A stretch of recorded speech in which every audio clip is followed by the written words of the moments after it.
Oh, yeah. Yeah, I really enjoyed it.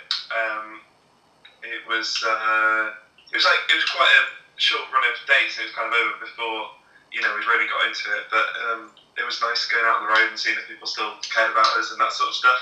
What really to see if anyone still remembered who we were, because if you go away for 2 or 3 weeks now, it's like people forget about you. So yeah, to go away for 2 or 3 years and come back and people still be into it. It was nice. Yeah. You debuted your first single from the new upcoming record, This Dance. How did you find the response? Was there any nerves playing it live, or were you just excited to show people what you were coming up with? It was a bit of a weird one to do live, and we were working. We were like programming MIDI, and we had a laptop, and we had a cable running out of the laptop into a keyboard, and then we had another cable coming out of the laptop into a click track that Rory was playing drums to. And for us, like, how we have worked in the past, we're not used to that digital world or any sort of nonsense like that. So it was a bit daunting every night, like pressing play. We would press the space bar on the laptop, and then that would be it. You'd be like in the hands of another piece of technology, and if it just messed up or anything, you'd just be like, I don't know. It wasn't very easy to be calm. Strange Creatures is released in February. It marks the 4 years since your last studio effort. Did you find it difficult to get back into songwriting, or were you full of creative ideas? Yeah, I kind of jumped into it pretty quickly. I set up a small studio in this room that I'm in now, and I just kind of practiced the way with songwriting in a way that I hadn't really written songs in that way before. Usually, I'd probably be more like the notebook and pen type songwriter. I was using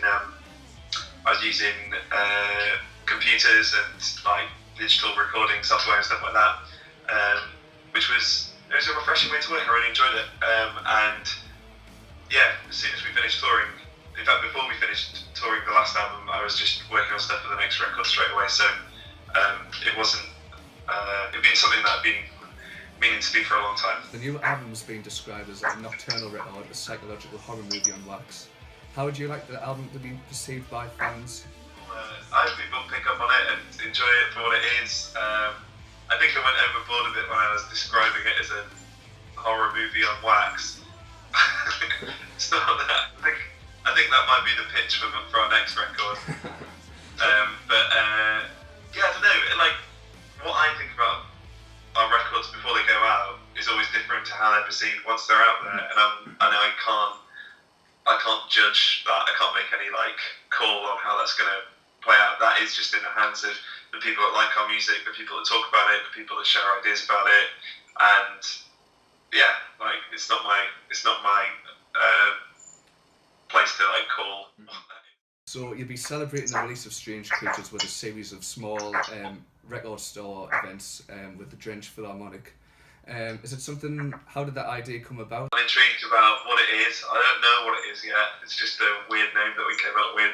I think the way that I'm trying to describe it to myself as I'm working on it, I've been working on it this morning, is like we've got a digital orchestra who are playing with us, and yeah, I think it'll just be a way of like playing the songs in a different way to how we normally would play them live, without taking our entire band on tour through record stores and playing at a decreased volume and kind of like, I don't know, Strip back.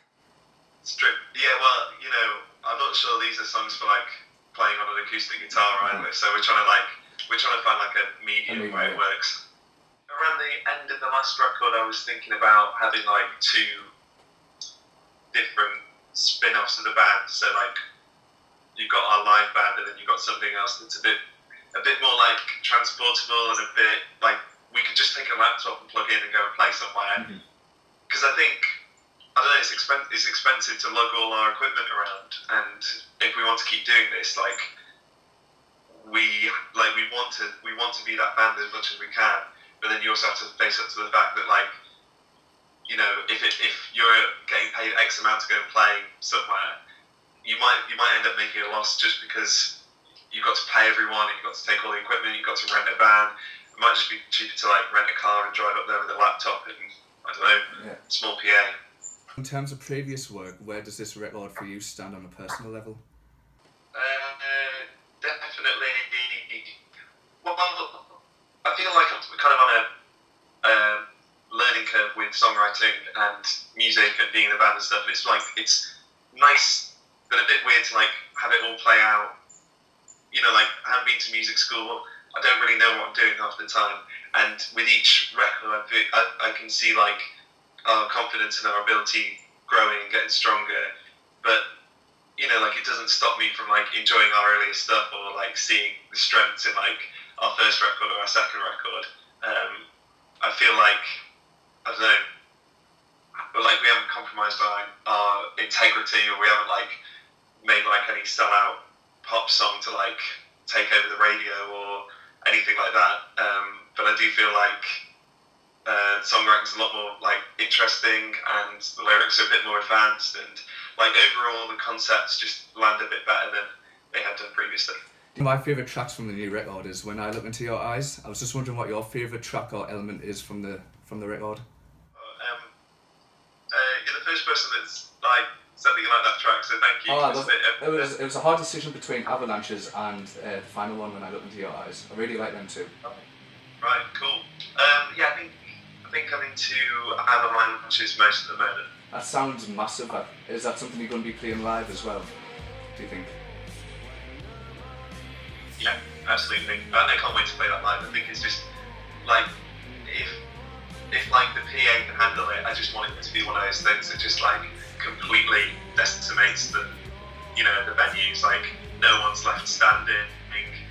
You know, everyone just kind of walks out all struck, and just like it's just in a bit of a daze the next day. Who do you go for honest opinion? Is it you and Rory bouncing ideas off each other? It's like, you know, there's a number of filters that sit between the idea in my head to the song that comes out of the speaker.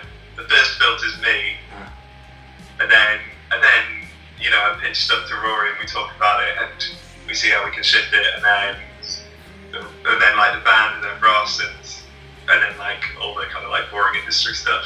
So it's quite, you know, like I was trying to work out like what percentage of like songs actually like get from here like to your speaker. So you guys head out on tour in March.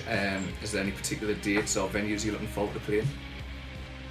I don't like calling who's going to be better than another, especially if the show doesn't live up to expectation, to what's in my head. So I'm just looking forward to all of it really. And it's like, it's interesting how like over a tour, like you might get into the swing of the tour, but like your excitement at the start is like mirrored by like the strength of the band after like a few shows. Like once you're like really into it, then the shows really come alive. But they've got like a certain like safety to them. So like, I don't know, about halfway through the tour, you're like at that midpoint between like nailing it every night, but you're starting to lose that kind of like sparkly kind of like energetic feeling of like playing your first few shows live.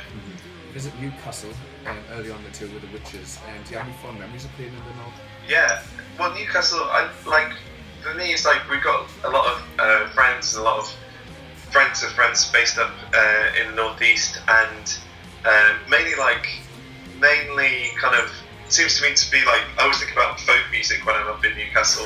So I'm always like surprised that we're playing like rock music, and that I don't know, there's like some folk band joining in with us.